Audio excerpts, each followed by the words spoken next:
आद्या अपने कमरे में बैठी रो रही थी। उसे घुटन महसूस हो रही थी। अदित को फ़ोन किया था उसने, लेकिन उसका फ़ोन लगा ही नहीं, जिससे आद्या को और रोना आने लगा। तभी उसके फ़ोन पर किसी का मैसेज आया। अदित का होगा सोचकर आद्या ने मैसेज खोला और देखा किसी अनजान नंबर से मैसेज था। नंबर देखकर आद्या सोच में पड़ गई। उसने मैसेज खोलकर देखा और मैसेज देखकर उसके हाथ से फ़ोन फिसलकर बेड पर ही गिर गया। वो शॉक हो चुकी थी। कुछ देर बाद वो होश में आई। उसने फिर से अपना फ़ोन उठाया और उस मैसेज को वापस देखा, जिसमें अदित और आयशा की कुछ तस्वीरें थीं, जिसमें वो दोनों काफ़ी करीब थे। आद्या उन तस्वीरों को देखती ही रह गई। उसकी आंखों से आंसू बहने लगे। अचानक से ये तस्वीरें और अदित का कल से कोई कॉल या मैसेज भी नहीं। आद्या का तो दिमाग ही सुन्न हो चुका था। वो बेड पर सिमट कर बैठ गई और अपने फ़ोन को देखने लगी। उसने एक बार फिर अदित के फ़ोन पर कॉल किया, तो वही जवाब। उसे समझ नहीं आ रहा था कि वो क्या करे। आद्या खुद से, नहीं नहीं अद्रित जी, ऐसा नहीं कर सकते। वो तो हमसे प्यार करते हैं ना। हमें उन पर और हमारे प्यार पर पूरा यकीन है। वो ऐसा नहीं कर सकते। और ये नंबर पता नहीं किसका है, किसका नहीं। ऐसे ही हम उनके ऊपर शक नहीं कर सकते। लेकिन अद्रित जी का फ़ोन क्यों नहीं लग रहा है? हमें उनसे बात करनी है। कहते हुए वो रोने लगी। इधर अदित ने भी आद्या को कॉल किया, लेकिन आद्या का भी कॉल नहीं लग रहा था, जिससे अदित को और ज़्यादा गुस्सा आ रहा था। इसी तरह दिन बीत गया। रात के समय भी आद्या ने खाना नहीं खाया, ना ही घर में किसी ने खाया, और इसी तरह उनकी रात भी गुजर गई। फैशन पैलेस में भी अदित बस परेशानी होता रह गया। उसने सोचा कि वो कल कॉलेज में आद्या से बात करेगा। आखिर वो कॉलेज तो आएगी ही। अगले दिन आद्या सुबह उठी तो उसके सिर में दर्द हो रहा था। कल पूरे दिन कुछ नहीं खाया और रोती रही, जिस वजह से सिर भारी भारी लग रहा था उसे।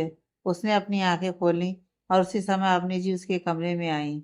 आद्या ने उन्हें देखते ही अपनी नजरें झुका ली और उनमें से आंसू बहने लगे। अवनी जी ने बिना आद्या को देखे कहा, उठ गई तुम? अब जल्दी से नहाकर तैयार हो जाओ और मेरे काम में हाथ बटा देना। आज कार्तिक के परिवार वाले आने वाले हैं, इसलिए बहुत सी तैयारियां करनी है। आद्या की यह सुनकर धड़कनें रुक गईं। उसने बहुत धीरे से अवनी जी से कहा, लेकिन मम्मा कॉलेज? जैसे ही आद्या ने यह कहा, अवनी जी ने उसकी तरफ देखा और कहा, कोई कॉलेज नहीं, अब से कहीं नहीं जाओगी तुम। अब बस जल्द से जल्द सीधा शादी करके कार्तिक के घर जाओगी। उनकी बात सुनकर आद्या ने कहा, नहीं मम्मा प्लीज, ऐसा मत कीजिए। हमारा यकीन कीजिए, हमने कुछ नहीं किया है। हमें नहीं पता कि वो सब कैसे हुआ, हम वहाँ कैसे पहुँचे। अवनी जी, ठीक है, एक बार को हम तुम्हारी बात पर यकीन कर भी लें, लेकिन तुम बताओ, क्या ये बात इतनी छोटी है कि इसे भुलाया जा सके? क्या तुम्हारे पापा भी भुला पाएंगे इसे, कि जिस बेटी को उन्होंने इतना पढ़ाया लिखाया, इतना आगाह किया कि लड़कों से दूर रहना, सिर्फ अपनी पढ़ाई पर ध्यान देना, जिसे वो सबसे बचाते आए हैं और बचाने की कोशिश कर रहे हैं, उसी पर आगे जाकर कोई भी घटिया इल्जाम लगा देगा, तो क्या वो सुन पाएंगे वो सब बातें? हमें विश्वास है तुम्हारे ऊपर, लेकिन क्या समाज को रोक पाएंगे तुमसे सवाल करने से? किस किस का मुंह बंद करेंगे? अभी तो कार्तिक ने शादी के लिए हाँ कह दिया है। आगे जाकर हम कोई लड़का देखेंगे तो क्या होगा? अगर कहीं से उनके कान में ये बात चली गई, तो क्या तुम्हारे पापा का सर नहीं झुकेगा? क्या जवाब देंगे हम उन लोगों को? देखो आद्या, हम जो भी कर रहे हैं तुम्हारी भलाई के लिए ही कर रहे हैं। हम कोई दुश्मन नहीं है तुम्हारे। और फिर कार्तिक को तो तुम जानती हो, बहुत अच्छे दोस्त हो तुम दोनों। तो क्या परेशानी, इसलिए कह रहे हैं शादी कर लो। ठीक है, अब तुम तैयार हो जाओ। कहते वो उठी और वहां से चली गई। आद्या उनकी बातों के बारे में सोचने लगी। उसके दिमाग में इस समय उनकी बातें, अपने पापा और अद्रित घूम रहे थे। समझ नहीं आ रहा था कि वो क्या करे। वो कार्तिक से शादी नहीं करना चाहती थी, क्योंकि वो अद्रित से प्यार करती थी शुरू से। जब से उसने अद्रित को देखा है, तब से खुद को बस अद्रित को सौंप दिया उसने। फिर अब वो अद्रित और अपनी भावनाओं के साथ धोखा करके किसी और से शादी कैसे कर सकती थी? लेकिन दूसरी तरफ उसके दिमाग में अपने पापा और अपनी जी भी घूम रहे थे। वो उन्हें भी दुखी नहीं देख सकती थी। वो अपने माता पिता और अद्रित में से किसी एक को नहीं चुन पा रही थी, क्योंकि दोनों ही उसके लिए बेहद जरूरी थे। और वो दोनों को ही दुखी नहीं देख सकती थी। ना वो अद्रित को दुखी देख सकती थी खुद की वजह से, ना ही अभिषेक जी और अपनी जी को। वो वहीं बैठे बैठे यही सोचती रही और अंत में जाकर उसने कुछ तय किया और अपने आंसू पोंछ कर वो उठी और एक नज़र कपड़ों को देखकर बाथरूम में चली गई। इधर दूसरी तरफ अद्रित अपने कमरे में तैयार हो रहा था कॉलेज जाने के लिए। आज उसे ऑफिस भी जाना था। एक इम्पॉर्टेंट मीटिंग थी उसकी। कॉलेज तो वो सिर्फ आद्या से बात करने जा रहा था। वो तैयार हो रहा था, तभी उसके फ़ोन पर उसके असिस्टेंट का कॉल आया। अद्रित ने देखा तो कॉल उठाकर कहा, हेलो। असिस्टेंट से, हेलो सर, आप ऑफिस कितनी देर में पहुंच रहे हैं? अदित, 12 बजे तक। क्यों? शिव, सर, आपको अभी ऑफिस आना होगा। अदित, अभी क्यों? शिव, सर, वो जिनके साथ हमारी मीटिंग थी उनका मेल आया है। उन्होंने अभी ही मीटिंग के लिए कहा है, क्योंकि फिर उसके बाद वो आउट ऑफ इंडिया निकल जाएंगे। उनकी फ्लाइट 11:30 बजे की है। Adit, what are you mad? वो ऐसा कैसे कर सकते हैं? एट मोमेंट पर। सिर्फ, सॉरी सर, उनका मेल कल आया था, लेकिन कल आप बिजी थे तो आपको बताना भूल गया था। अद्रित, सिर्फ, फाइन, आई एम कमिंग। अद्रित को इतने गुस्से में देखकर शिव ने डरते हुए जल्दी से कॉल कट कर दिया। अद्रित ने एक नज़र खुद को आईने में देखा, फिर अपने गुस्से को शांत करते हुए कमरे से बाहर निकल गया। बाहरी हॉल में आर्यन और आयुष उसी का इंतजार कर रहे थे। अद्रित आते ही डाइनिंग टेबल पर बैठ गया। अर्जुन जी, अदित, वो मीटिंग। अदित, अभी है डैड। आर्यन, अभी? लेकिन अभी तो। वो आगे कहते कि अदित बोला, ऑफिस चलना है। आर्यन ने आयुष की तरफ देखा तो आयुष ने अपनी पलकें झपका दी। नाश्ता करने के बाद वो तीनों ऑफिस के लिए निकल गए। वहीं अर्जुन जी और वेदिका जी एक दूसरे को देखते हुए कुछ सोचने लगे। आर्यन, आयुष और अदित इस समय कार में बैठे थे और ऑफिस जा रहे थे। तभी आर्यन ने पूछा, अचानक ऑफिस क्यों जाना है? तू तो आद्या से मिलने कॉलेज जा रहा था ना फिर? अद्रित, एक इम्पॉर्टेंट मीटिंग है। आर्यन, मीटिंग तो बाद में भी हो सकती है ना? अद्रित ने एक गहरी सांस लेकर कहा, नहीं, ये मीटिंग बहुत इम्पोर्टेंट है। डैड का जो सपना है उस प्रोजेक्ट के लिए ये मीटिंग बहुत ज़रूरी है। आद्या से बाद में बात कर लूँगा, लेकिन डैड का सपना पहले है। आर्यन और आयुष उसे देखने लगे। इन दोनों को कुछ गड़बड़ लग रही थी। आयुष, तेरे दिमाग में पक्का कुछ चल रहा है ना? क्योंकि हम सबको पता है आद्या तेरे लिए कितनी जरूरी है। उसकी बात सुनकर अदित के होठों पर एक सातिर मुस्कुराहट आ गई। वहीं दूसरी तरफ आद्या के घर पर कार्तिक अपने परिवार के साथ आद्या को देखने पहुंच चुका था। अभिषेक जी और अवनी जी ने उनका स्वागत किया और वो लोग अंदर आकर बैठ गए। कार्तिक के माता पिता घर की एक एक चीज को ऐसे देख रहे थे जैसे उन्हें देखकर वो सब कुछ जान लेंगे। उनके चेहरे के भाव देखकर लग रहा था कि उन्हें यहाँ आना बिल्कुल पसंद नहीं था। वो जबरदस्ती यहाँ लाए गए हों। अवनी जी नाश्ते की ट्रे लेकर आई थी। वहीं अभिषेक जी सामने बैठ गए। ऊपर आद्या अपने कमरे में तैयार बैठी खुद को आईने में देख रही थी। उसकी आंखों से आंसू रुकने का नाम ही नहीं ले रहे थे। उसे अदृत से बात करनी थी, लेकिन कैसे करे समझ नहीं आ रहा था। बढ़ते हर पल के साथ उसकी धड़कनें भी बढ़ती जा रही थी। तभी कमरे का दरवाजा खोलकर दिशा अंदर आई। दिशा को देखकर आद्या उससे लिपट कर रोने लगी। दिशा से उसकी हालत देखी नहीं जा रही थी। वो उसे संभालने लगी, चुप कराने लगी। अभी आद्या कुछ कहती कि बाहर से अवनी जी अंदर आई और बोली, दिशा, आद्या को लेकर नीचे आ जाओ बेटा।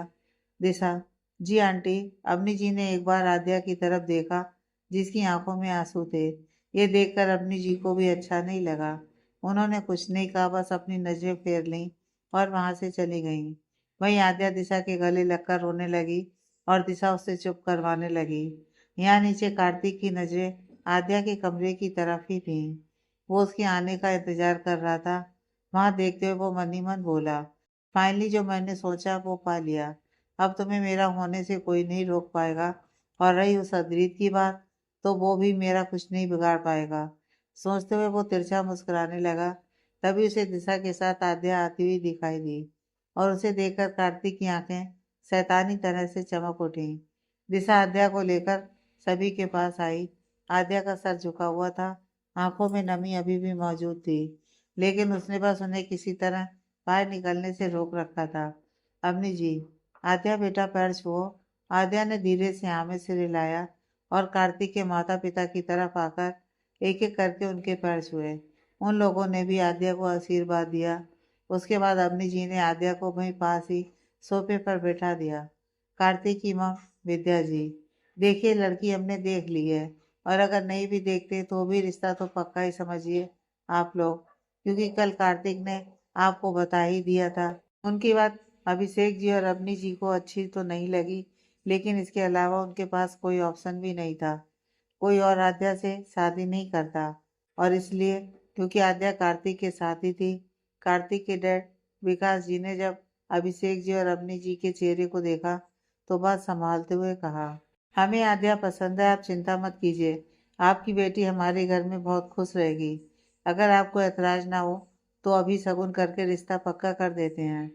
उनकी बात सुनकर अभिषेक जी और अवनी जी को कुछ तसल्ली मिली, और उन्होंने खुशी से हाँ में सिर हिला दिया। उसके बाद अभिषेक जी ने अवनी जी को इशारा किया तो वो हाँ में सिर हिलाते हुए वहां से चली गईं।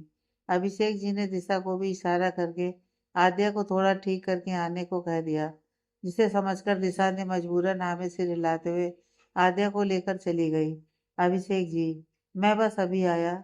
विकास जी, जी जी कोई बात नहीं भाई साहब, हम यहीं हैं, आप आराम से आइए। अभिषेक जी वहां से चले गए।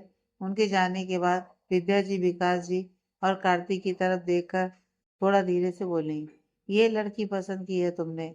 क्या देखा इस लड़की में तुमने? ना खानदानी है और ना ही इसका हमारे स्टेटस के हिसाब से है। कार्तिक, मम थोड़ा धीरे बोलिए, अगर किसी ने सुन लिया तो अच्छा नहीं होगा। विकास जी, चुप रहो दोनों, फिलहाल जो जैसा चल रहा है वैसा चलने दो, बाकी बातें बाद में कर लेना। वो लोग बातें कर ही रहे थे, तभी अवनी जी और अभिषेक जी वहां आ गए, जिससे वो लोग चुप होकर सीधे बैठ गए। कुछ देर बाद आद्या और कार्तिक को साथ सोफे पर बैठा दिया गया। आद्या के माथे पर लाल चुन्नी उड़ा रखी थी। इसका मतलब यह था कि उन दोनों का रोका हो चुका था।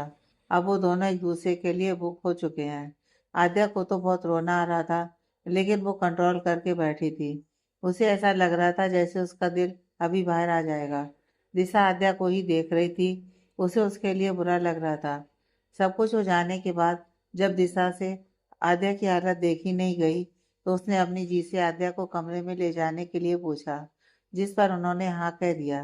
दिशा आद्या को लेकर चली गई। कमरे में आकर आद्या बिल्कुल टूट गई, और जो आंसू उसने अभी तक रोक रखे थे वो बहने लगे। दिशा भी उसे ऐसे देखकर रोने लगी। उसने आद्या को गले लगा लिया और बोली, बस आद्या, इतना नहीं रोते, तेरी तबीयत खराब हो जाएगी यार। आद्या, हम क्या करें, ये दर्द हमसे बर्दाश्त नहीं हो रहा। दिशा, हम सिर्फ उनके हैं, अगर वो हमें नहीं अपनाते तो भी हम उनके बिना जिंदगी जी लेते। लेकिन अब ये सब क्या हो गया दिशा? तुम्हें तो यकीन है ना हम पर? हमने कुछ नहीं किया, हमने उन्हें धोखा नहीं दिया दिशा, सच में। दिशा, हाँ आद्या, मैं जानती हूँ कि तुमने ऐसा कुछ नहीं किया है। तुम्हें मुझे कुछ भी बताने की जरूरत नहीं है। मैं तुम्हारी दोस्त हूँ, इतना नहीं जानूंगी क्या तुम्हें? तुमने अदरीत से बात की?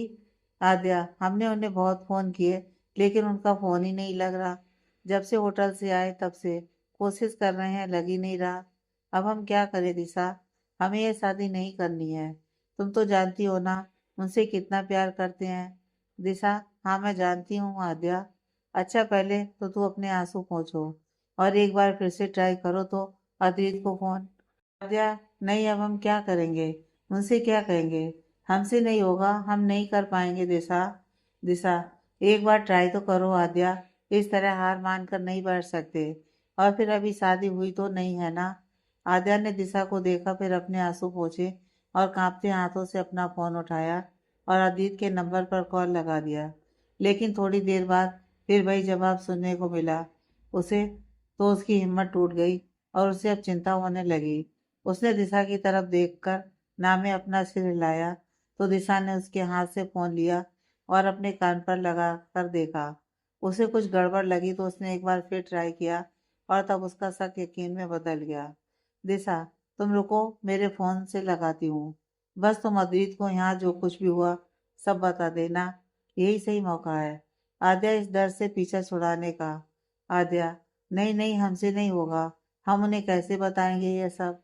वो हमें ही गलत समझेंगे, और फिर उनका फोन भी तो नहीं लग रहा, तो बात कैसे होगी? दिशा अभी कुछ कहती कि कमरे का दरवाजा खुला, जिससे आवाज सुनकर उन दोनों ने दरवाजे की तरफ देखा, जहां अपनी जी खड़ी थी और गुस्से से आद्या को ही देख रही थी। उन्हें देखकर दोनों ही डर गए। अम्मी जी आद्या के पास आई और बोली, मुझे लगा था कि शायद ऐसा कुछ नहीं है, हमें ही गलतफहमी हो रही थी, लेकिन यहाँ तो बात सच हो गई। कार्तिक के साथ ना सही, लेकिन अद्रीत के साथ तो तुम्हारा कोई रिश्ता है ना। तुमने एक बार भी नहीं सोचा अपने पापा के बारे में। आद्या ने उनकी बात सुनकर अपना सिर झुका लिया। वहीं दिशा को उनकी बात बिल्कुल पसंद नहीं आई, जिससे वो बोली, आंटी, आद्या ने कोई गुनाह नहीं किया है, प्यार किया है, और प्यार तो कभी भी किसी से भी हो जाता है। इस पर किसी का बस नहीं चलता। अगर आद्या को अद्रित से प्यार हो गया तो इसमें गलत क्या है? अम्मी जी, गलत यह है कि हम जिस समाज में रहते हैं वहाँ यह सब नहीं होता है। अगर हमें समाज में रहना है तो इज्जत बनानी पड़ेगी, जो कि आद्या के पापा ने बहुत मेहनत से बनाई है, जिसे किसी भी तरह नीलाम नहीं होने दूंगी। लोग क्या कहेंगे कि एक अमीर लड़की को पैसे के चक्कर में फंसा लिया हमने। ये प्यार व्यार कुछ नहीं होता है। दिशा, लेकिन आंटी, अम्मी जी, बस, अब तुम कुछ नहीं बोलोगी और तुम अद्रीत को भूल जाओ। तुम्हारी शादी कार्तिक से ही होगी, क्योंकि जो कुछ भी होटल में हुआ था उससे अद्रीत तुम्हें नहीं अपनाएगा, लेकिन कार्तिक तुम्हें अपना रहा है, ये बात हम भूल नहीं सकते। कहते उन्होंने दिशा और आद्या को देखा और वहां से जाने लगी। तभी दरवाजे पर जाकर वो रुकी और बिना उनकी तरफ देखे कहा, दिशा, तुम्हें तुम्हारी दोस्त की कसम, अगर तुमने अद्रीत को कुछ भी बताया या आद्या को रोका तो। बोलकर एक नज़र गुस्से से दोनों को देखकर वहां से चली गई। वही दिशा तो उनकी बात पर हैरान रह गई। वही आद्या उनकी बात सोचकर रोने लगी। दिशा ने आद्या को देखकर कहा, मुझे तो लगा था कि सिर्फ अंकल ही ऐसे हैं, लेकिन अब समझ आया कि आंटी भी ऐसी ही है। मुझे लगा था कि शायद आंटी अंकल को संभाल लेंगी, लेकिन मैं गलत थी। ऊपर से कसम भी दे दी उन्होंने। अब मैं कुछ भी कर भी नहीं सकती। कहते उसने आद्या की तरफ देखा, जो बिल्कुल टूटी हुई लग रही थी, जैसे अब कोई उम्मीद उसे नजर नहीं आ रही थी। उसे ऐसे देखकर दिशा को उसके लिए बुरा लगा। उसने एक गहरी सांस ली और आद्या को गले लगाकर कहा, चिंता मत करो आद्या, कोई ना कोई रास्ता तो निकल ही जाएगा, सब ठीक हो जाएगा। इधर अद्रित अपनी मीटिंग खत्म करके कॉलेज पहुंचा तो उसे पता चला कि आद्या आज कॉलेज आई ही नहीं थी। ये जानकर उसे हैरानी भी हुई और गुस्सा भी आया कि वो आज कॉलेज क्यों नहीं आई। दिशा के बारे में पूछा तो पता चला कि वो आज जल्दी ही चली गई थी। अद्रित को कुछ गड़बड़ लगी।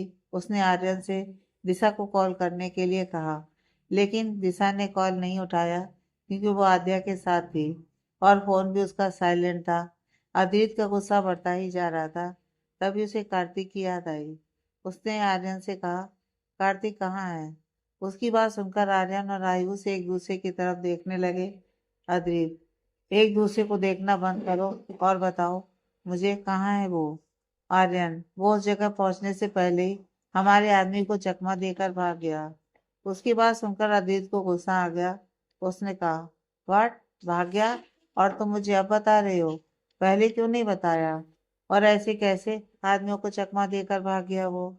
आयुष, हम तुझे बताने वाले थे, लेकिन इतने में वो एनवेलप और फिर तू अपने कमरे में चला गया। बात करने का समय ही नहीं मिला। आर्यन, हाँ, और पता नहीं वो कैसे उन लोगों की पकड़ से निकल गया। अदित, मुझे कुछ गड़बड़ लग रही है, पक्का कोई बड़ी बात है। आर्यन, हाँ, तू ठीक कह रहा है, वरना दिशा मेरा फोन जरूर उठाती। आयुष, तो अब क्या करें? अद्रित, मुझे नहीं पता, बस मुझे किसी भी तरह आद्या से बात करनी है। उसका फोन भी नहीं लग रहा है। आर्यन, ऐसा करते हैं, इंतजार करते हैं दिशा के कॉल का, क्योंकि घर तो जा नहीं सकते, वरना वो लोग पहले ही परेशान है और आद्या को तो पता नहीं क्या क्या कहा होगा। और अगर हम जाएंगे तो और बातें होंगी जो आद्या के लिए अच्छी नहीं होंगी। आयुष, हाँ, आर्यन ठीक कह रहा है, थोड़ा इंतजार करते हैं, जरूर किसी का कॉल आएगा। अद्रित ने कुछ नहीं कहा, जो देखकर आर्यन और आयुष ने एक गहरी सांस ली। फिर वो तीनों वहां से निकल गए। अद्रित का मन बेचैन था, क्योंकि आद्या से उसकी कोई बात ही नहीं हुई थी। उसे टेंशन हो रही थी और सबसे ज्यादा गुस्सा उसे इस बात पर आ रहा था कि वो कुछ कर भी नहीं पा रहा था। तभी अचानक से उसके दिमाग में कुछ क्लिक हुआ। उसने गाड़ी साइड में रोकी और अपना फोन निकालकर अपने सिप को कॉल किया। अद्रित, मुझे पता करके बताओ कि आज अभिषेक जी ने कॉलेज से छुट्टी क्यों ली थी? उधर से शिव ने कहा तो अद्रित ने कॉल कट कर दिया और गाड़ी स्टार्ट करके पैलेस की तरफ दौड़ा दी। कुछ देर बाद गाड़ी आकर पैलेस की पार्किंग में रुकी। अदित गाड़ी से बाहर निकला और पैलेस के अंदर चला गया। उसने आर्यन और आयुष को उसके फ्लैट पर छोड़ दिया। वो दोनों तो जाना नहीं चाहते थे, लेकिन अदित को इस समय अकेले रहना था, इसलिए जैसे ही अदित अंदर आया, अर्जुन जी ने उसे देखते ही कहा। वो वहीं हॉल में सोफे पर बैठे थे। अदित को देखकर ही उन्होंने कहा, अदित रुको, जरा मुझे बात करनी है।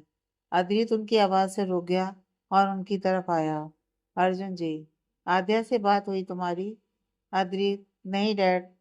अर्जुन जी ने कुछ अद्रित को देखा, फिर एक गहरी सांस लेकर कहा, उसकी शादी तय हो चुकी है।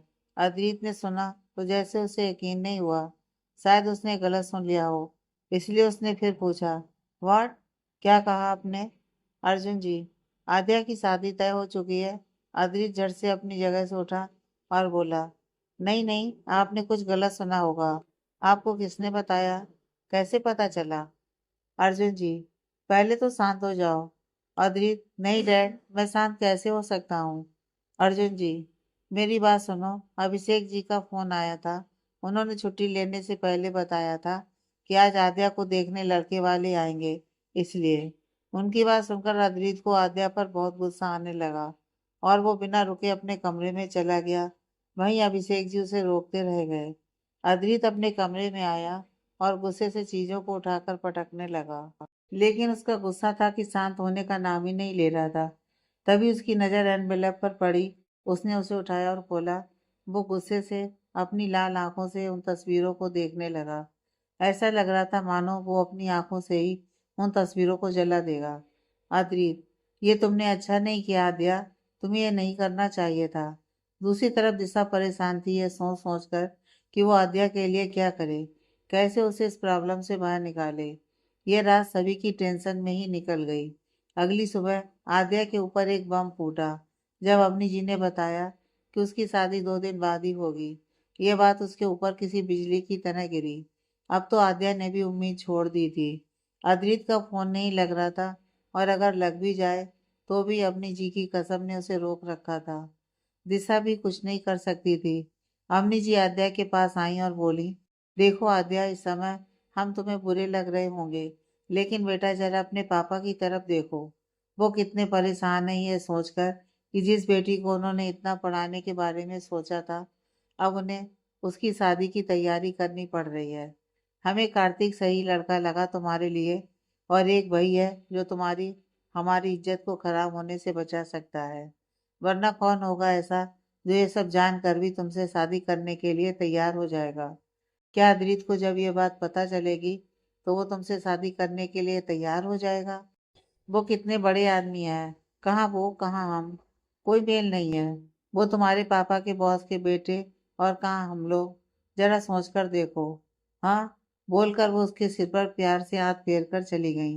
वहीं आद्या उनके जाने के बाद उनकी बात के बारे में सोचने लगी। वहीं दूसरी तरफ अद्रित आद्या के घर के लिए निकल चुका था। आज उसे कैसे भी आद्या से बात करनी थी। उसके मुंह से उसे सच सुनना था। आद्या उससे प्यार करती है, यह बात वो जानता है, और आद्या ने खुद कन्फेस भी किया है। फिर वो किसी और से शादी क्यों कर रही है, ये अद्रित को समझ में नहीं आ रहा था। इधर आद्या के घर में अवनी जी और अभिषेक जी बैठकर शादी की तैयारी कर रहे थे। कहाँ कितना खर्च होगा, उन सभी की लिस्ट बना रहे थे। तभी उन्हें बाहर गाड़ी रुकने की आवाज सुनाई दी, जिससे दोनों ने एक दूसरे की तरफ देखा। अवनी जी, कौन आया होगा? अभिषेक जी, रुकिए, मैं जाकर देखता हूँ। कहते हुए वो उठे और उन्होंने दरवाजे की तरफ अपने कदम बढ़ाए। तभी दरवाजे से अद्रित अंदर आया। अद्रित को यहाँ देखकर अभिषेक जी कंफ्यूज हो गए। वहीं अवनी जी शॉक्ड रह गईं। उन्हें लगा कि आद्या ने अद्रित को बुलाया है और अद्रित आद्या के लिए यहाँ आया है। वैसे उनका सोचना भी गलत नहीं था। अद्रित आद्या के लिए ही तो आया था। हाँ, वो बात अलग थी कि आद्या ने उसे नहीं बुलाया, लेकिन अद्रित को देखकर अवनी जी को अब डर लगने लगा कि जो बात उन्होंने अभी तक अभिषेक जी से छुपा कर रखी है वो बाहर ना आ जाए। कहीं उन्हें अद्रित से आद्या के और उसके बारे में पता ना चल जाए। अभिषेक जी अद्रित के सामने जाकर खड़े हो गए और बोले, आप यहाँ? अद्रित, मुझे आद्या से मिलना है। उसके इस तरह सीधे कह देने से दोनों ही हैरान थे। वहीं अवनी जी को तो अब डर लगने लगा था। अभिषेक जी, देखिए हमारी बेटी ऐसे ही किसी से नहीं मिल सकती है। आपको आद्या से क्या काम है हमें बता दीजिए। अद्रित, मुझे आद्या से मिलना है और मुझे उससे जो भी काम है वो मैं उसे ही बताऊंगा, तो आप उसे बुलवा दीजिए। अद्रित जितना खुद को शांत रख सकता था उतना शांत रहकर अभिषेक जी से बात कर रहा था, लेकिन अंदर ही अंदर उसका गुस्सा उबल रहा था। वहीं अद्रित के इस तरह बार बार आद्या से मिलने की बात करने से अभिषेक जी को अब गुस्सा आने लगा था। अभिषेक जी, देखिए हमने कह दिया ना कि आद्या किसी से नहीं मिलती है। आपको जो भी काम है हमें बता दीजिए। अद्रित को उनकी बात सुनकर समझ आ गया था कि वो ऐसे तो आद्या को बुलाएंगे नहीं और फिर वो आद्या से बात नहीं कर पाएगा, इसलिए उसने मजबूरन आद्या का नाम लेकर चिल्लाना शुरू कर दिया। उसकी हरकत से अभिषेक जी को और ज्यादा गुस्सा आने लगा। उन्होंने चिल्लाते हुए कहा, ये क्या बदतमीजी है? किसी के घर आकर उसके घर पर इस तरह से शोर शराबा करना क्या अच्छा लगता है आप जैसे लोगों को? मैं आपसे शांति से बात कर रहा हूँ क्योंकि आप मिस्टर रायचंद के बेटे हैं जो कि मेरे बॉस हैं, लेकिन आप तो मान ही नहीं रहे हैं। अदित, मुझे मजबूर भी आपने ही किया है। अगर आप शांति से एक बार में ही मेरी बात मान जाते तो मुझे ऐसा करना ही नहीं पड़ता। आद्या, आद्या, आद्या, कहते हुए वो रुक गया। जब उसने ऊपर रेलिंग से टिककर खड़ी आद्या को देखा तो आद्या को देखकर उसकी धड़कनें बढ़ चुकी थीं। साथ ही एक दर्द सा उठा उसके दिल में आद्या की हालत देखकर। वो देख सकता था कि आद्या की आंखें रो रो कर लाल हो चुकी थी। अद्रित, आद्या नीचे आओ। उसकी बात सुनकर अभिषेक जी और अवनी जी ने पलटकर ऊपर देखा और आद्या को वहां देखकर अवनी जी को डर के साथ अब गुस्सा भी आने लगा। अद्रित के कहने पर भी जब आद्या नीचे नहीं आई तो अद्रित ने अपने कदम ऊपर की तरफ बढ़ा दिए, जो देखकर आद्या हड़बड़ा गई और वापस पीछे हटकर अपने रूम में जाने लगी। अद्रित को आद्या की तरफ जाता देख अभिषेक जी और अवनी जी हैरान रह गए और उनके होते हुए उनके सामने कोई उनकी बेटी की तरफ अपने कदम बढ़ा रहा था। अभिषेक जी अद्रित के सामने आकर खड़े हुए और बोले, मैंने कहा था ना आपसे कि आद्या किसी से नहीं मिलना चाहती, उसके बाद भी आप ऊपर जा रहे हो। देखिए हमारा घर है, कोई धर्मशाला नहीं जो जिसके मन में आएगा वो यहाँ आएगा और हमारी बेटी पर इस तरह हक जताएगा। अद्रित, अभी हक जताया कहाँ है? हक तो तब जताऊंगा जब मेरी आद्या से शादी हो जाएगी और आप कुछ नहीं कर पाएंगे। अभिषेक जी, ये कैसी बातें कर रहे हैं और मतलब क्या है इस बात का? देखिए आद्या की शादी तय हो चुकी है और आपकी इस बात का कोई मतलब नहीं बनता है। अद्रित, शादी ही तो तय हुई है ना, शादी हुई तो नहीं है ना। आद्या की शादी सिर्फ मुझसे होगी और किसी से नहीं। अभिषेक जी, और किस हक से आप ये बात बोल रहे हैं? आद्या की शादी जहाँ तय हुई है वहीं होगी। अदित, उससे प्यार करने के हक से। प्यार करता हूँ उसे और प्यार सारे हक दे देता है इंसान को। उसकी बात सुनकर अभिषेक जी और अवनी जी दंग रह गए। वहीं ऊपर आद्या ने जब ये सुना तो मानो उसकी सांस अटक गई हो। उसे खुशी भी हो रही थी तो डर भी लग रहा था कि अभिषेक जी और अद्रित के बीच झगड़ा ना हो जाए। इसलिए उसने कुछ सोचा और एक गहरी सांस लेकर अपने कदम नीचे की तरफ बढ़ा दिए। वहीं जब पायल की आवाज अभिषेक जी और अद्रित के कानों में पड़ी तो दोनों ने ऊपर देखा। आद्या को नीचे आते देख अद्रित कुछ शांत हुआ। वहीं अभिषेक जी को गुस्सा आने लगा। आद्या अपनी नजरें और गर्दन झुकाए नीचे अद्रित के सामने आकर खड़ी हो गई। अद्रित ने उसे अब करीब से देखा। उसे देखकर अद्रित को लगा ही नहीं कि ये वही आद्या है जिसे उसने कुछ दिन पहले देखा था, जिसके चेहरे पर हमेशा एक प्यारी सी मुस्कुराहट और आंखों में चमक के साथ उसके प्यार का नूर उसे आद्या के चेहरे पर नजर आता था।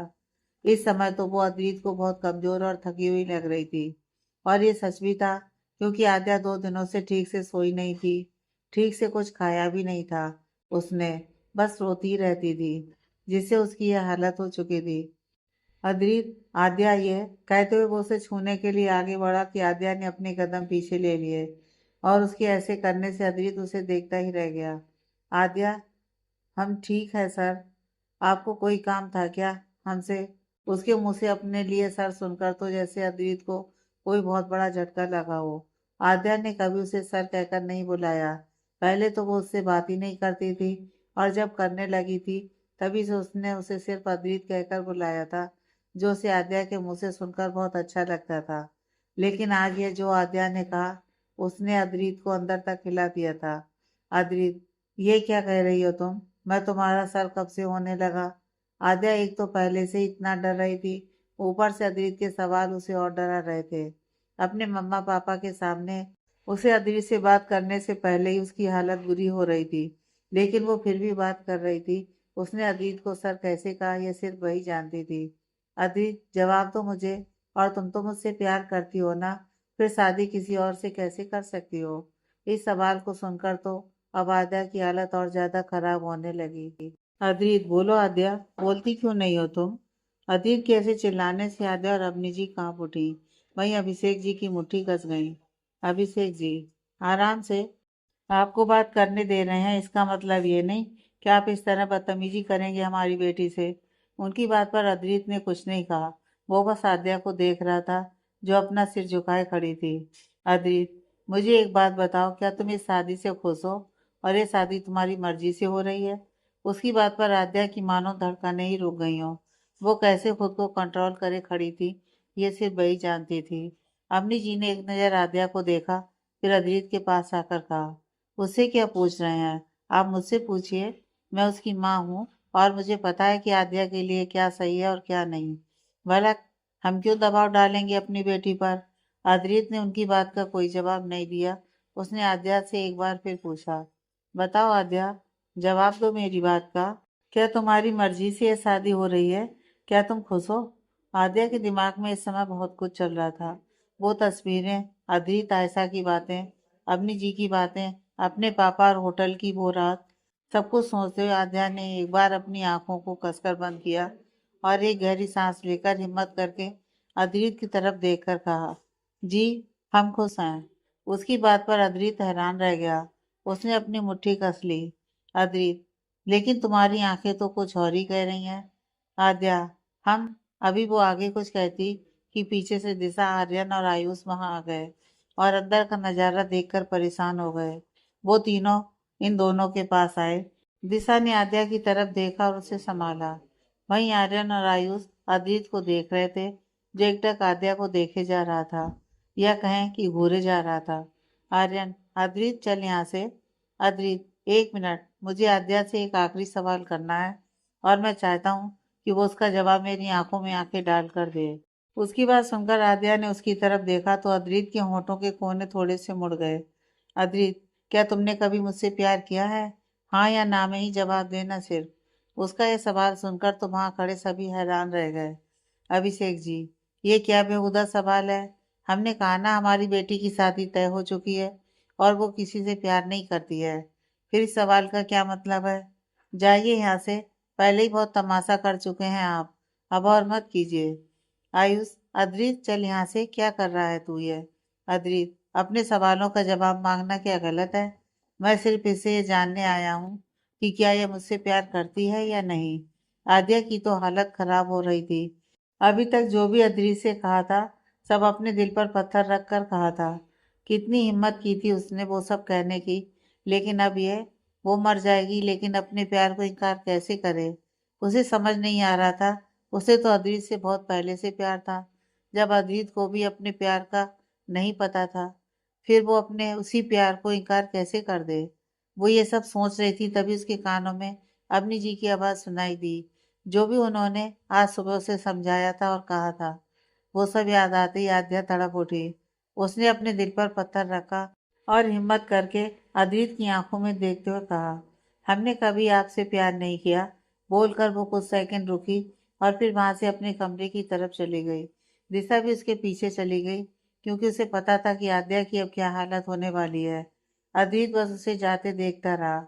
उसे अपने कानों पर यकीन नहीं हो रहा था जो भी अभी आद्या ने उसे कहा। उसे सुनकर तो जैसे किसी ने अद्रित का दिल निकाल लिया हो। उसे बहुत गुस्सा आ रहा था। मन कर रहा था कि जोर जोर से चीखे चिल्लाए। वहीं अम्मी जी को शांति मिली कि आद्या ने कुछ नहीं बताया, लेकिन अब उन्हें आद्या की चिंता हो रही थी। अभिषेक जी, मिल गया आपको जवाब। अब आपके आगे हाथ जोड़ते हैं हम, जाइए यहाँ से। आर्यन, अद्रित चल अब यहाँ से, बोलकर वो दोनों उसे वहां से लेकर जाने लगे। लेकिन अद्रित की नजरें थीं कि अभी भी उसी दिशा में थी जिस दिशा में आद्या गई थी। उन तीनों के जाने के बाद अभिषेक जी धड़ाम से सोफे पर बैठ गए। उन्होंने अपने सर पर हाथ रख लिया। आज जो उन्हें पता चला था और अभी जो कुछ भी हुआ था, उससे उन्हें गहरा सदमा लगा था। अपनी जीभी वहीं उनके पास बैठ गई। आर्यन ने अद्रित को पीछे बैठाया और आयुष को भी उसी के साथ बैठने के लिए कहा और खुद आगे ड्राइविंग सीट पर बैठ गया। आयुष, मुझे तो समझ में नहीं आ रहा कि आद्या ने ऐसा कहा क्यों है। उसकी शादी हो रही है, लेकिन क्या वो सच में अद्रित से प्यार नहीं करती थी? अद्रित झूठ कह रही थी वो। आयुष, क्या? अद्रित झूठ कहा था उसने कि वो मुझसे प्यार नहीं करती। आर्यन, लेकिन ये तो इतने यकीन से कैसे कह सकता है? उसने खुद तुझसे कहा है कि वो तुझसे प्यार नहीं करती। अद्रित, उसकी आंखें, भले ही उसकी जुबान ने इनकार किया हो, लेकिन उसकी आंखें कभी झूठ नहीं कहती, क्योंकि उन्हें आता ही नहीं है झूठ कहना। उसकी बात पर आर्यन और आयुष अद्रित को देखते रह गए। उन दोनों ने एक दूसरे की तरफ देखा और मुस्कुरा दिए। आर्यन, हमें एक बात पता चली है। क्या तुझे पता है आद्या की शादी किसके साथ हो रही है? अद्रित आर्यन को देखने लगा तो आर्यन बोला, कार्तिक के साथ। कार्तिक का नाम सुनकर अद्रित के चेहरे पर गुस्सा छाने लगा। आयुष, हाँ, हमें दिशा ने बताया। आज सुबह ही उससे बात हुई थी आर्यन की, तब। आर्यन, हाँ, उसने कॉल किया था सुबह और तब बताया। जब से होटल से वो लोग वापस आए हैं, तब से लेकर अब तक की सारी बातें। आयुष, आंटी ने उसे तुम्हें बताने के लिए कसम दी थी, लेकिन उसने हमें बताया क्योंकि हमें बताने के लिए तो उसे कसम नहीं दी थी, तो उसने हमें सब बता दिया। आर्यन, हाँ, और हमने तुम्हें। उनकी बात सुनकर अद्रित को सब समझ आ गया था।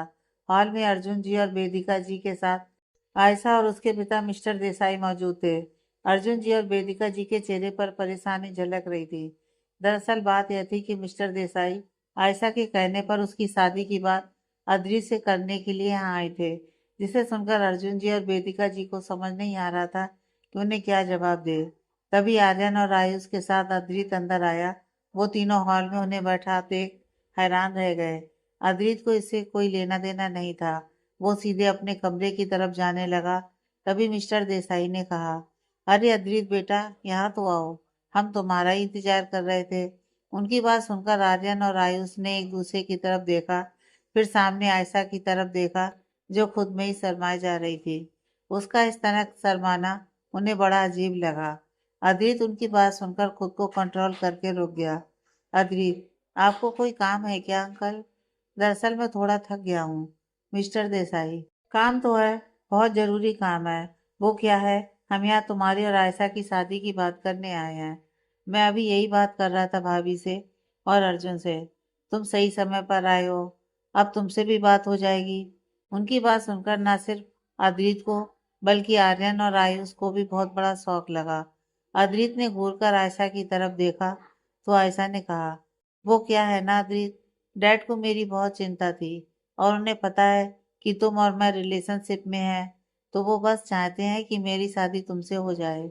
अद्रित ने गुस्से से उसे घूरा, फिर मिस्टर देसाई से कहा, मैं ये शादी नहीं कर सकता। अद्रित की बात सुनकर आयशा की आंखें बड़ी बड़ी हो गईं। वहीं बाकी सब हैरान रह गए। आयशा अद्रित के पास आई और बोली, ऐसा क्यों बोल रहे हो अद्रित? देखो, मैं तुमसे प्यार करती हूँ, तुम मुझसे प्यार करते हो, और लड़ाई झगड़े तो हर कपल्स में होते ही है ना, तो तुम उसकी वजह से हमारे रिश्ते को क्यों तोड़ रहे हो? आयशा की बात पर आर्यन, आयुष और अद्रित उसे अजीब तरह से देखने लगे। उन्हें समझ में नहीं आ रहा था कि आयशा आखिर करना क्या चाहती है और वो कह क्या रही है। उसे अच्छे से पता है कि अदित आद्या से प्यार करता है, फिर ये शादी का रिश्ता यहाँ लेकर आने का क्या मतलब है? और अब ऊपर ये फालतू की बातें करना। अद्रित को तो समझ ही नहीं आ रहा था कि वो क्या बोल रही है।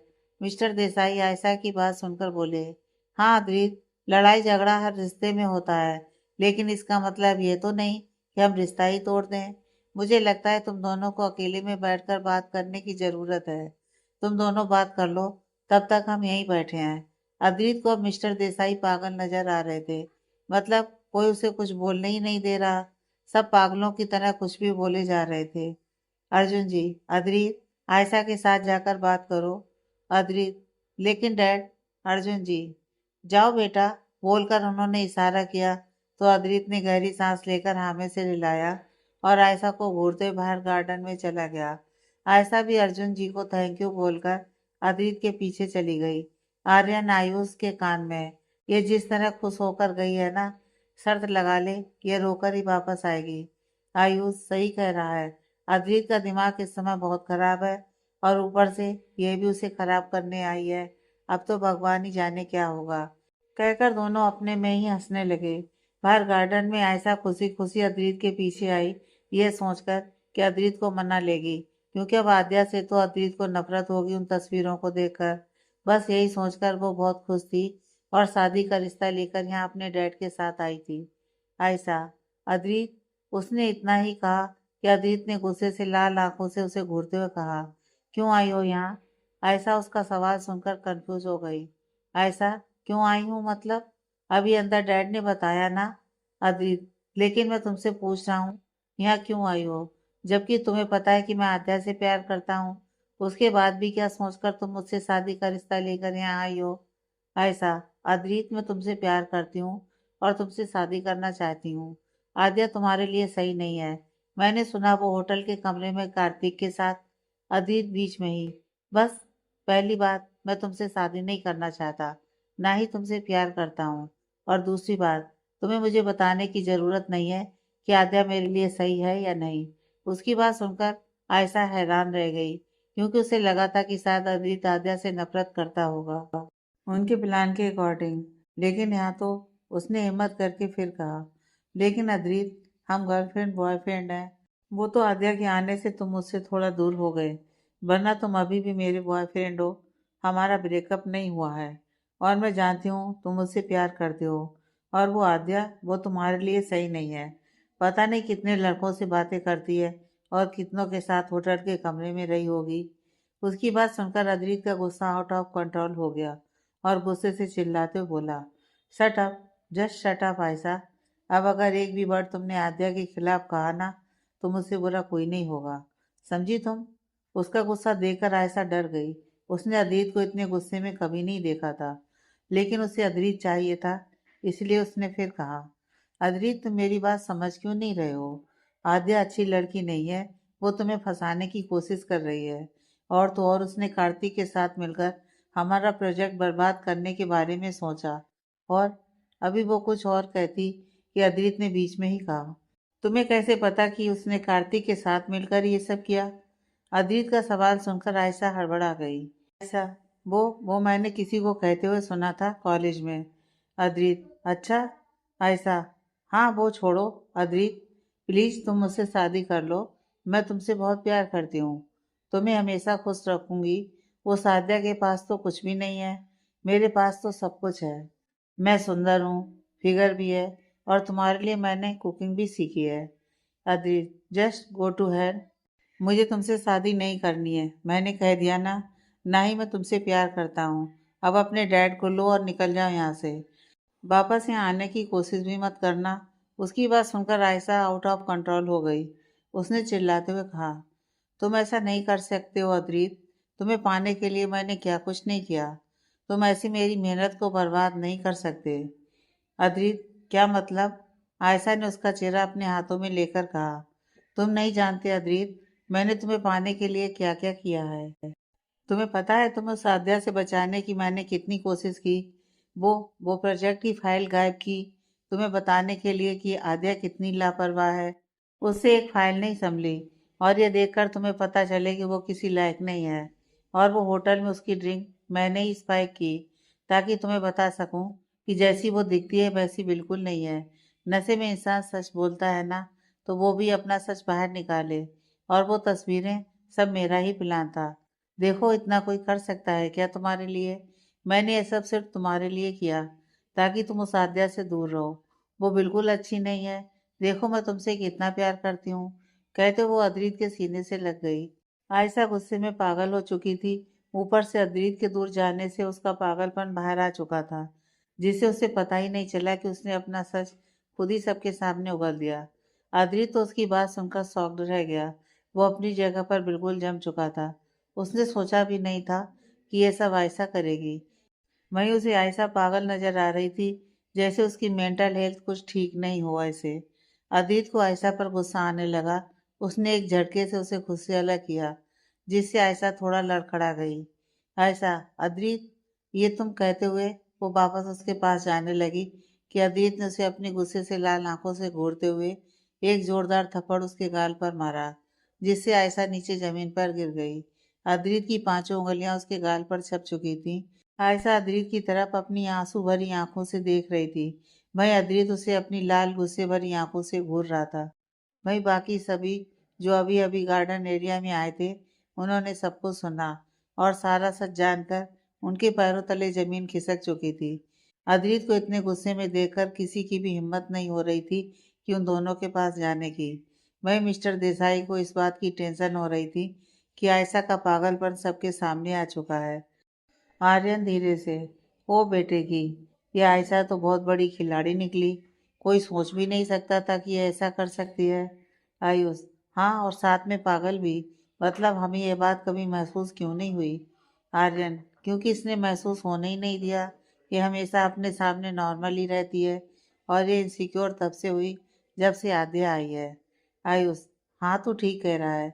वेदिका जी गुस्से से मिस्टर देसाई से, ये सब क्या है भाई साहब? आपने तो कहा था कि आयशा की तबीयत ठीक हो चुकी है, फिर ये सब क्या है? अर्जुन जी, हाँ, आयशा को देखकर तो लग रहा है कि उसकी तबीयत ठीक नहीं, बल्कि और बिगड़ चुकी है। मिस्टर देसाई, नहीं नहीं, उसकी तबीयत बिल्कुल ठीक है, बस कभी कभी उसे पैनिक अटैक्स आते हैं। वेदिका जी, पैनिक अटैक्स क्या? ये सिर्फ पैनिक अटैक्स लग रहे हैं आपको? दिख नहीं रहा आपको ठीक से कि उसकी मेंटल हेल्थ ठीक नहीं है? और उसने जो किया वो क्या कम जुर्म है? मैं आपसे हाथ जोड़कर रिक्वेस्ट करती हूँ कि आप अपनी बेटी को लेकर यहाँ से चले जाइए और कभी आप वापस मत आइएगा। कहते वेदिका जी ने उनके सामने हाथ जोड़ लिए। ये देखकर मिस्टर देसाई को काफी शर्मिंदगी हुई। वो आयशा के पास आए और उन्होंने उसे जमीन से खड़ा किया। आयशा की आंखों में आंसू थे। वो अद्रित को देख रही थी। मिस्टर देसाई, आयशा बेटा चलो यहाँ से। आयशा उनकी बात सुनकर हैरान रह गई और बोली, नो डैड, मुझे अद्रित के साथ रहना है, मुझे उससे शादी करनी है। मिस्टर देसाई, तुम अभी चलो यहाँ से, चलो। बोलकर उन्होंने जबरदस्ती उसे अदरीत से अलग किया और उसे लेकर वहां से चले गए। और आयशा जाते हुए भी अदरीत से शादी करनी है कहते हुए जा रही थी। उसके जाने के बाद सभी ने चैन की सांस ली, लेकिन अदरीत तो अभी भी अपने होश में नहीं था। उसे तो जैसे सदमा लग गया हो ऐसे खड़ा था वहां। आर्यन आयुष उसके पास आए। आर्यन ने उसके कंधे पर हाथ रखते हुए कहा, अदरीत। उसकी आवाज सुनकर अदरीत होश में आया, वरना वो अभी तक गुस्से से जमीन को ही घूर रहा था। उसने इधर उधर देखा तो आयशा और मिस्टर देसाई वहां नहीं थे। आयुष, तू ठीक है? अदरीत ने गहरी सांस लेकर किसी तरह कहा, आई एम फाइन, बस कुछ अकेले रहना है। कहते हुए वो गाड़ी लेकर पैलेस से बाहर चला गया। उसे इस तरह जाते देख वेदिका जी परेशान हो गई। उन्हें परेशान देखकर आयुष ने कहा, आप चिंता मत कीजिए आंटी, वो ठीक है, बस कुछ देर अकेले रहेगा तो बिल्कुल ठीक हो जाएगा। वेदिका जी, न जाने किसकी नज़र लग गई है मेरे बेटे की खुशियों को। अच्छा हुआ सच सामने आ गया, वरना हमें तो लगा था कि आयशा बिल्कुल ठीक है। आर्यन, आपको उसकी बीमारी के बारे में पता था? अर्जुन जी, हाँ, एक बार मिस्टर देसाई ने खुद बताया था, उन्होंने उसका ट्रीटमेंट भी करवाया था। मैंने ही डॉक्टर सजेस्ट किए थे, लेकिन पता नहीं उन्होंने ट्रीटमेंट ठीक से करवाया भी था या नहीं। आयुष, ट्रीटमेंट करवाया होता तो वो ठीक होती। आर्यन, हाँ, मुझे भी यही लगता है कि शायद उन्होंने उसका ट्रीटमेंट करवाया ही नहीं। आर्यन की बात पर सभी ने हाँ में सिर हिलाया। उसके बाद वो लोग घर के अंदर चले गए। आर्यन और आयुष अपने फ्लैट के लिए निकल गए। उन्हें पता था कि अदरी थोड़ी देर में वापस आ जाएगा। वो जब भी अपसेट होता था तो ऐसे ही चला जाता था और थोड़ी देर बाद वापस आ जाता था। दूसरा, उन्हें यह भी पता था कि वो कहाँ गया होगा, तो उन्हें टेंशन नहीं थी। हाँ, उन्हें आद्या की टेंशन थी। दूसरी तरफ आद्या को दिशा संभाल रही थी। उसका रो रो कर बुरा हाल हो चुका था। बड़ी मुश्किल से दिशा ने उसे शांत करके सुलाया था। वो उसके सर को सहला रही थी। तभी उसने देखा कि आद्या का शरीर कांप रहा है। दिशा ने आद्या के सर को छुआ तो उसकी बॉडी उसे ठंडी लगी। माथे पर पसीना आ रहा था। यह देखकर दिशा घबरा गई। उसने उसकी अलमारी से कंबल निकाला। तभी एक चीज और नीचे गिरी। दिशा ने ज्यादा ध्यान नहीं दिया क्योंकि पहले उसे आद्या को देखना था। उसने वो कंबल आद्या को उड़ाया और उसका सिर सहलाने लगी। थोड़ी देर बाद जाकर आद्या का कांपना बंद हुआ, जो देखकर उसे राहत मिली। वो आद्या के पास से उठी और जाने लगी। तभी उसकी नज़र नीचे गिरी डायरी पर गई। वो उसके पास गई और उसे उठाकर देखा और कहा, ये तो शायद आद्या की डायरी है ना, कहते उसने आद्या की तरफ देखा और वहां से चली गई। नीचे आकर उसने अभिषेक जी और अवनी जी से जानने के लिए कहा और वहां से चली गई। घर के बाहर आकर उसने किसी को कॉल किया और कहा, हेलो, कहाँ हो? कुछ देर बात करने के बाद उसने कॉल कट किया और टैक्सी लेकर वहां से निकल गई। इधर अद्रित बीच किनारे बैठा था। उसके दिमाग में बहुत कुछ चल रहा था, लेकिन वो खुद को शांत नहीं कर पा रहा था। वो यहाँ आया तो खुद को शांत करने था, लेकिन उसका दिमाग यहाँ आकर भी शांत नहीं हो पा रहा था। वो अभी वहाँ बैठा ही था कि तभी किसी ने उसे पीछे से आवाज दी। उसने पलटकर देखा तो दिशा खड़ी थी। दिशा को देखकर वो अपनी जगह से उठा। दिशा उसके पास आई। अद्रित, कहो, क्या काम था तुम्हें मुझसे? दिशा, तुम्हें सब कुछ पता तो चल ही गया होगा आर्यन से। मैं तुम्हें कुछ नहीं बता सकती क्योंकि कसम से बंधी हुई हूँ, लेकिन तुम्हें कुछ दे सकती हूँ जो शायद तुम्हारी कोई मदद कर सके। उसकी बात सुनकर अदित उसकी तरफ सवालिया नजरों से देखने लगा, जो देखकर दिशा ने उसके आगे एक डायरी की। ये वही डायरी थी जो दिशा को आद्या के कमरे से मिली थी। अदित उस डायरी को देखकर कंफ्यूज हो गया। तभी दिशा बोली, आद्या की है। दिशा की बात सुनकर अदित हैरान रह गया। उसने एक बार दिशा की तरफ देखा, फिर उस डायरी की तरफ, और उसे खोलकर देखने लगा। तभी दिशा ने उसे टोक दिया और कहा, यहाँ मत खोलो, तुम बाद में आराम से पढ़ लेना।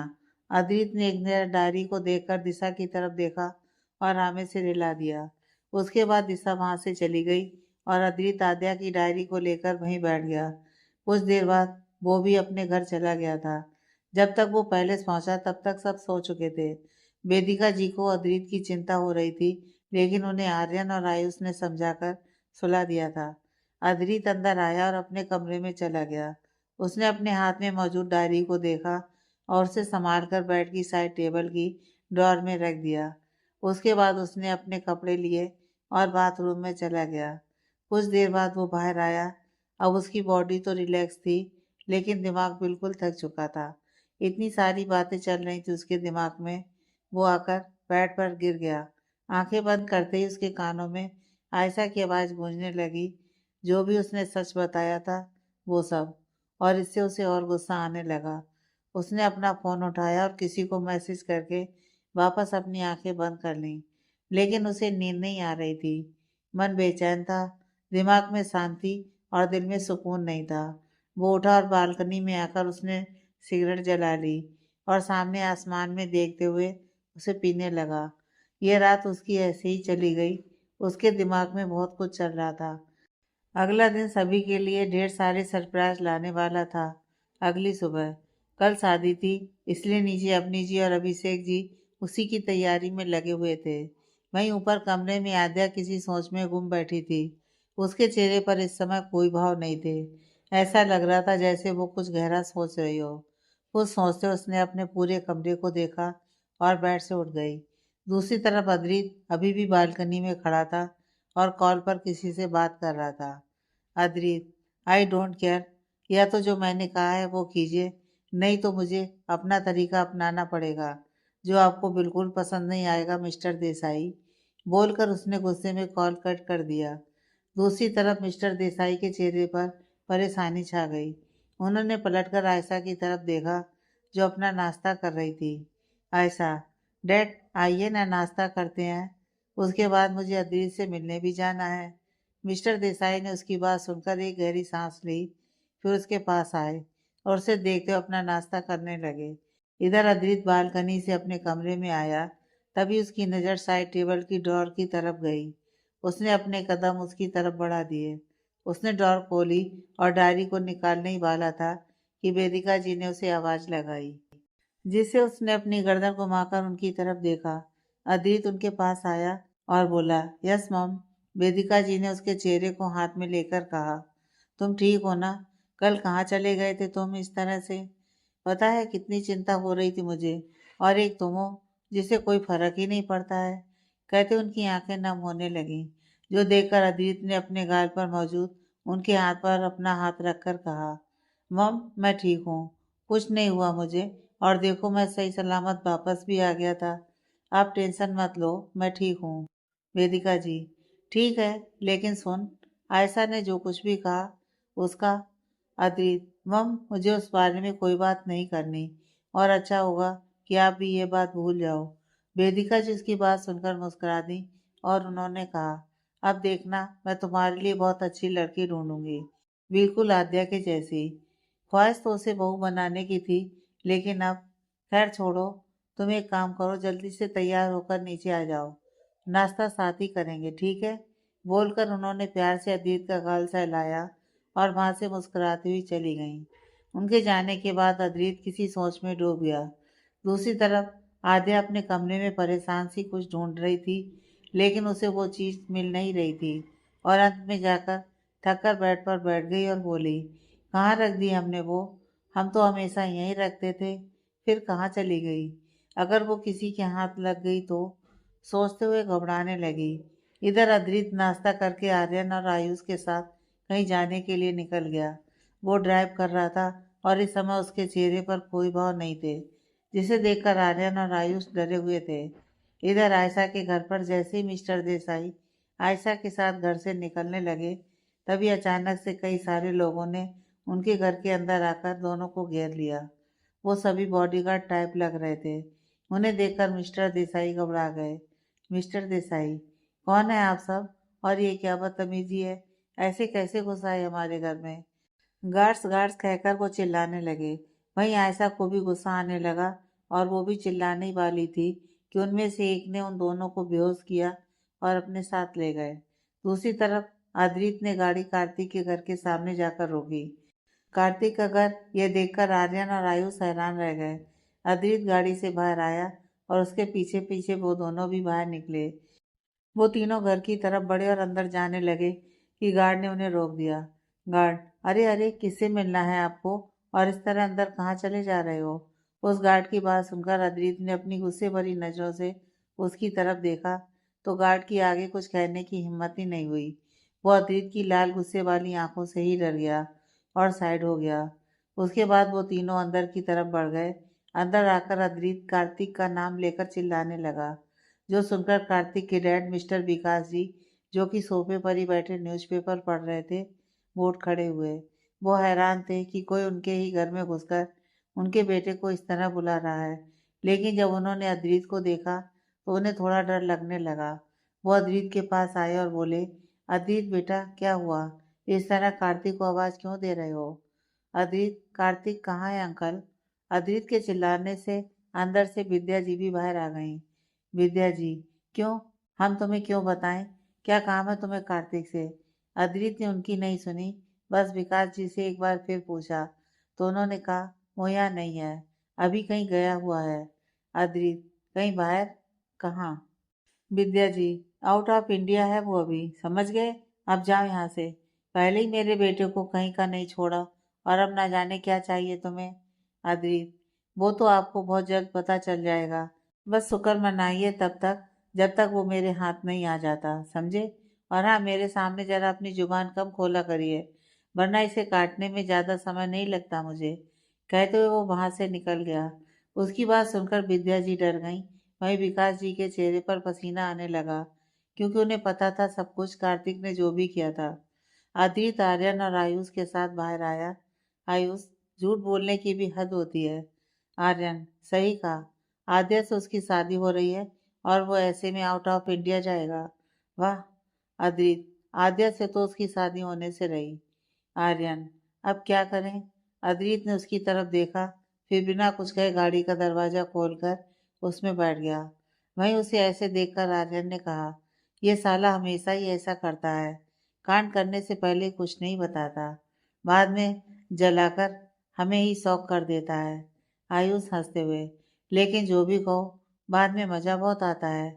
आर्यन, वो तो है। चल अब देखते हैं क्या खिचड़ी पकाई है इसने अपने दिमाग में। बोलकर वो दोनों भी गाड़ी में बैठ गए। उसके बाद वो लोग वहां से निकल गए। पूरा दिन ऐसे ही बीत गया। कल आद्या की शादी थी और अभिषेक जी अपनी जी टेंशन में थे। सारी तैयारियां सही हो गई हैं या नहीं, बाकी सब तो ठीक है, लेकिन कार्तिक के परिवार की कुछ और डिमांड थी जो उन्हें पूरी करनी थी। अगर उन्हें अपनी बेटी देनी है तो कार्तिक के माता पिता ने उनसे दहेज के नाम पर गाड़ी की डिमांड की, जो देना और इतनी जल्दी सब कुछ करना उनके बस की बात नहीं थी।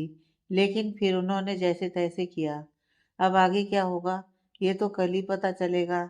रात को डिनर करके आद्या अपने कमरे में थी और अपने स्टडी टेबल पर बैठकर कुछ लिख रही थी। कुछ देर बाद उसने उसे पढ़ा और एक गहरी सांस लेकर वहीं फोल्ड करके रख दिया। फिर वो अपनी जगह से उठी और एक तरफ देखा जहाँ उसका बैग रखा था। उसने अपने कमरे को देखा जहाँ हर तस्वीर मौजूद थी। अभिषेक जी, अवनी जी के साथ, दिशा के साथ। उन्हें देखते हुए आद्या की आंखें नम हो चुकी थीं। उसने एक गहरी सांस ली, फिर बेड पर आकर लेट गई, लेकिन उसे नींद नहीं आ रही थी। अगली सुबह आद्या की आंख जल्दी खुल गई। रात को बहुत मुश्किल से उसकी आंख लगी थी और अभी इतनी जल्दी उठ गई वो। इस समय घर में कोई भी जागा नहीं था। वो उठी और बाथरूम की तरफ चली गई। कुछ देर बाद वो फ्रेश होकर और नहाकर बाहर आई। वो आईने में खुद को देखते हुए रेडी होने लगी। तैयार होकर वो अभिषेक जी और अवनी जी की तस्वीर के सामने आई और उसे देखकर बोली, हमें माफ़ कर देना पापा, हम ये नहीं करना चाहते थे, लेकिन हम मजबूर हैं। बोलकर उसने अपने कदम पीछे लिए और एक नज़र कमरे को देखकर उसने अपना बैग उठाया और छुपते छुपाते वो बिना आवाज़ के अपने कमरे से बाहर आई। फिर सीढ़ियों से होते हुए नीचे आई। नीचे आकर उसने पूरे घर को देखा। फिर मंदिर की तरफ आकर उसने भगवान के सामने अपने हाथ जोड़े। कुछ देर बाद वो मंदिर से बाहर आई। फिर उसने एक नज़र अभिषेक जी और अवनी जी के कमरे की तरफ देखा और बिना आवाज़ किए घर का दरवाज़ा खोलकर बाहर निकल गई। आगे की कहानी नेक्स्ट पार्ट में।